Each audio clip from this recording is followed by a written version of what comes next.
আল্লাহ যা নাজিল করেছে তা কি বিচার করুন।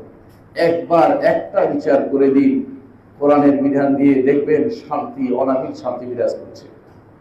আর যারা যে সমস্ত অপকর্ম করে আজ আপনাদের সামনে শুনেছেন, সেই ছোট বাচ্চার উপর যে অপাশবিক নির্যাতন হয়েছে, কোরআনের একটা বিধান তোমরা একটু বাস্তবায়ন করে দেখাও না। এটা তো ফরজ, এটা বাস্তবায়ন করা ফরজ, নকল জিনিস নয় যে পরীক্ষা করে দেখছি তা হয়। একবার যদি সেটা বাস্তবায়ন আমরা করতে পারি, আপনি দেখবেন যে এই কোরআনের কারণে একটি বিধান, শুধু একবার একটা হাত কাটেন, আপনি দেখবেন যে চুরি বন্ধ হয়ে গেছে।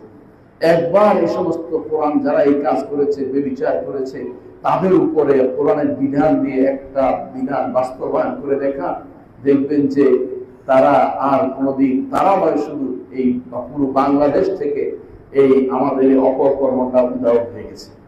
তারা তখন মনে করবে যে আমার জীবন নষ্ট করতে চাই না, জীবন নষ্ট করব না, কোরআনকে বাস্তবায়ন করা দরকার। এই কোরআন নাজিল হয়েছে বাস্তবায়নের জন্য।